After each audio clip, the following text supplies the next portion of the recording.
तो second MCQ हम देख लेते हैं। The ozone layer protects the earth from dash sent by the sun.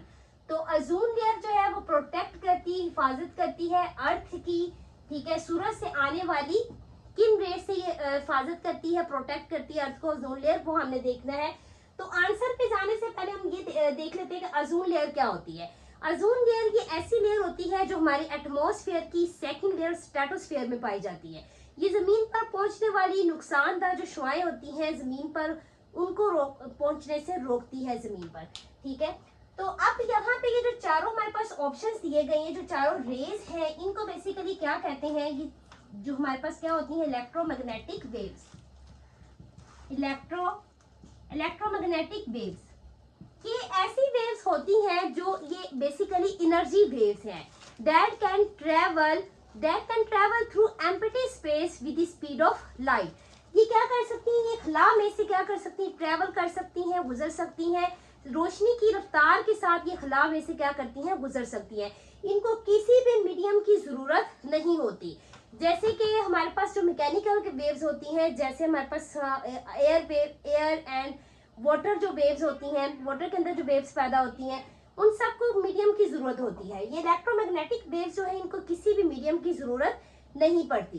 तो अब ये जो हमारे पास ultra violet rays, infrared rays, gamma rays, radio active rays, these all rays are called electromagnetic rays और electromagnetic waves। तो ये जो इलेक्ट्रोमैग्नेटिक वेव्स हैं, इनको किसने डिस्कवर किया था, हेनरी रिच हर्ट्ज जो है, इसने इसको डिस्कवर किया था, ठीक है। और प्रिडिक्ट ये किसने किया था इन रेस को, जेम्स क्लर्क मैक्सवेल ने 1865 में इनको क्या किया था, प्रिडिक्ट किया था। कि जैसे एक इंसान ने अपने ब्रेन, अपने दिमाग में सोचा, ठीक है, जेम्स क्लर्क मैक्सवेल ने अपने ब्रेन में इसको सोचा, प्रिडिक्ट किया, और जो हेनरी रिच हर्ट्ज है उसने इन वेव्स को क्या किया, डिस्कवर किया। मीन उसने अपने हैंड से, हाथों से ये करके लैब्स में ये करके दिखाया, प्रैक्टिकली प्रूव करके दिखाया। तो इन्होंने किस चीज को प्रूव किया था, हेनरी रिच हर्ट्ज ने रेडियो वेव्स को प्रूव किया था 1887 के अंदर, इन्होंने प्रूव करके दिखाया था। तो अब ये जो इलेक्ट्रोमैग्नेटिक वेव्स होती हैं, ये कैसे प्रोड्यूस होती हैं, ये कैसे पैदा होती हैं।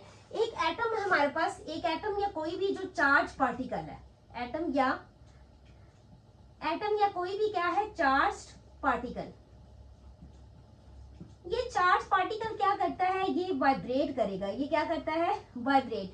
ये चार्ज पार्टिकल वाइब्रेट करता है, इसकी वाइब्रेशन से ये क्या करता है, अपनी जब ये वाइब्रेट करता है या ये इसमें क्या कहते हैं, एक्सेलरेशन ये करता है, तो इसमें क्या होती है, बैक एंड फोर्थ मूवमेंट करता है, ये आगे पीछे मूव करता है। इसकी आगे पीछे मूवमेंट की वजह से क्या होता है, electric and magnetic field produce होती है। Electric and magnetic field produce होती है। ये इलेक्ट्रिक एंड मैग्नेटिक फील्ड होती हैं, ये एक दूसरे के परपेंडिकुलर होती हैं, और इन इलेक्ट्रिक और मैग्नेटिक फील्ड की प्रोड्यूस होने की वजह से क्या पैदा होती है, इलेक्ट्रोमैग्नेटिक वेव्स पैदा होती हैं। अब इन इलेक्ट्रोमैग्नेटिक जो वेव्स हैं, इनके अंदर जितनी भी रेज आती हैं, उन सबको हम अगर इकट्ठा कर दें तो हम इनको कहते हैं कि इलेक्ट्रोमैग्नेटिक स्पेक्ट्रम। क्या कहते हैं, इलेक्ट्रोमैग्नेटिक स्पेक्ट्रम। ये इलेक्ट्रोमैग्नेटिक स्पेक्ट्रम के अंदर जो सारी वेव्स अरेंज होती हैं, ये कैसे अरेंज होती हैं, arranged bye wavelength and frequency. Arranged by wavelength and frequency।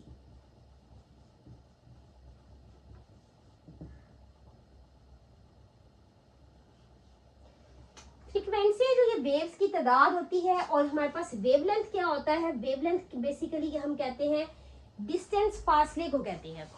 तो अब ये जैसे कि एक वेव जो होता है ना, उसका वेव का एक हिस्सा होता है, जैसे एक वेव है,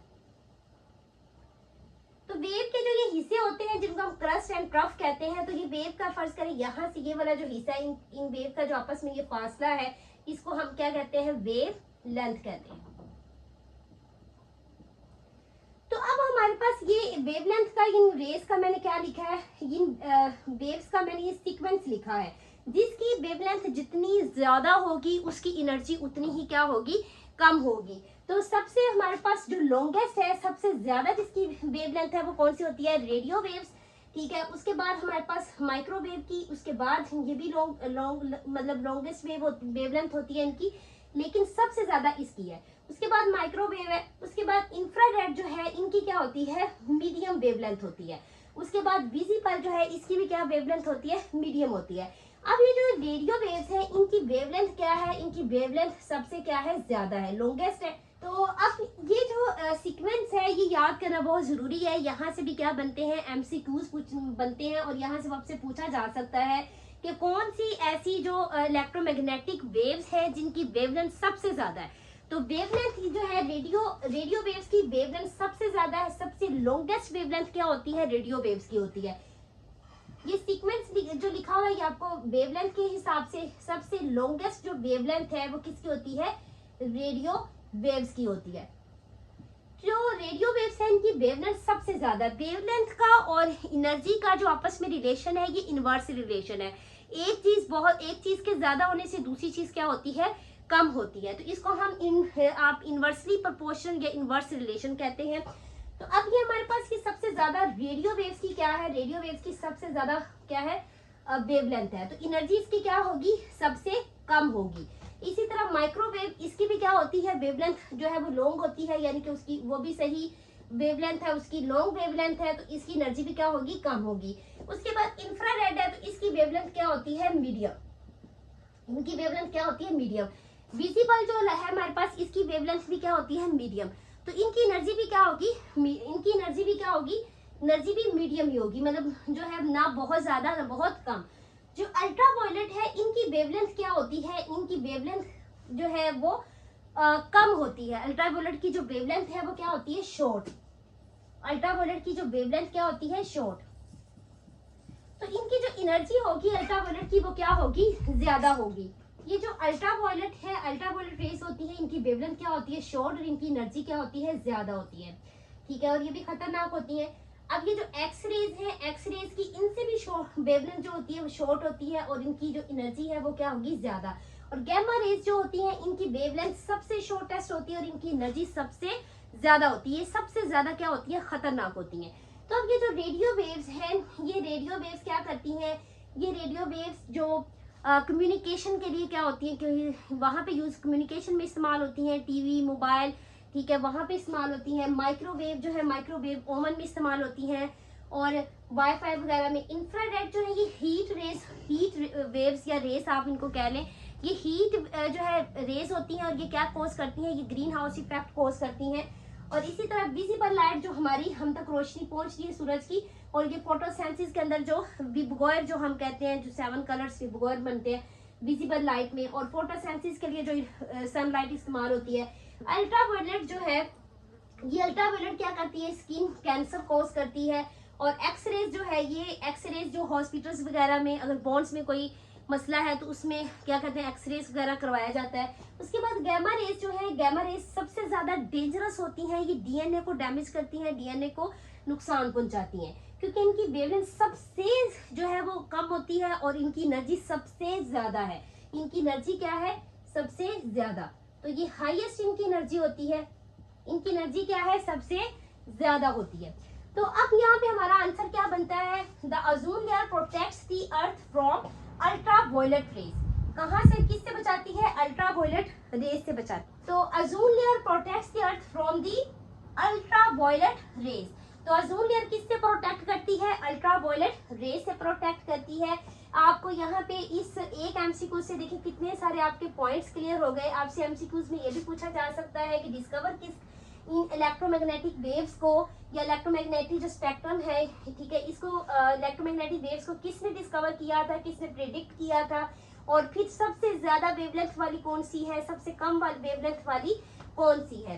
तो अब ये यहाँ पे जो रेडियो एक्टिव वेव्स होती हैं, एक और बात आपको बताती चलो, रेडियो एक्टिव वेव्स जो होती हैं ये 3 टाइप्स की हैं, ठीक है, अल्फा, बीटा एंड गामा। तो जो अल्फा बीटा होती हैं वो पार्टिकल इन नेचर होती है, वो पार्टिकल्स होते हैं, वो वेव नहीं होती। जस्ट जो गामा रेस है वो क्या होती हैं, वो वेव्स होती हैं। तो अब हमारा आंसर क्या है, ultraviolet rays. Ozone layer ultraviolet rays को जमीन पर पहुंचने से क्या करती है, जमीन को यानी इसे प्रोटेक्ट करती है, अल्ट्रावायलेट रेस को ये रोकती है। अब हमारे पास अल्ट्रावायलेट रेस जो होती है वो 3 तरह की होती है। अल्ट्रावायलेट हमारे पास सी, अल्ट्रावायलेट सी जो है ये हमारे पास कितनी होती है, यूवीसी। अल्ट्रावायलेट सी जो है इसकी हमारे पास वेवलेंथ कितनी होती है, 100 से 280 नैनोमीटर। और उसके बाद अल्ट्रावायलेट बी, इसकी हमारे पास 280 से 315 या कहीं पे 320 है नैनोमीटर होती है। और फिर हमारे पास अल्ट्रावायलेट ए, अल्ट्रावायलेट ए जो है 320 से 400 नैनोमीटर। अब इनमें से जो ये तीन तरह की अल्ट्रावायलेट रेज होती हैं, तो अब इनमें से किसको सब कंप्लीटली ब्लॉक कर देती है, ये भी एमसीक्यू पूछा जा सकता है कि ओजोन लेयर कौन सी अल्ट्रावायलेट जो रेस है जिसको वो कंप्लीटली ब्लॉक करती है। तो अल्ट्रावायलेट सी जो है इसको वो कंप्लीटली ब्लॉक करती है। ठीक है, क्यों कंप्लीटली ब्लॉक करती है, क्योंकि इसकी वेवलेंथ सबसे कम है अल्ट्रावायलेट सी, और ये सबसे क्या होती है, ज्यादा डेंजरस है, सबसे ज्यादा ये नुकसानदेह है। ठीक है, तो इसको क्या करती है, कंप्लीटली ब्लॉक करती है, मुकम्मल तौर पे इसको क्या कर देती है, ब्लॉक कर देती है, क्योंकि ये इसको कंप्लीटली क्या करती है, ब्लॉक्ड, क्योंकि ये क्या होती है, सबसे ज्यादा क्या है, डेंजरस, नुकसानदेह है। उसके बाद अल्ट्रावायलेट बी को भी क्या करती है, मतलब इसको भी क्या करेगी, अल्ट्रावायलेट बी को भी ब्लॉक करती है, लेकिन ये कुछ ना कुछ ये जमीन पर पहुंचती है। ठीक है, ये जो अल्ट्रावायलेट बी है ये अर्थ पर, जमीन पर कुछ ना कुछ पहुंचती है। ठीक है, इसलिए मुकम्मल तौर पे कंप्लीटली ब्लॉक नहीं होती। और ये किस चीज का सबब बनती है, क्या चीज, मतलब ये क्या करती है, अल्ट्रावायलेट बी जो है ये सनबर्न और स्किन कैंसर को कोज करती है। ये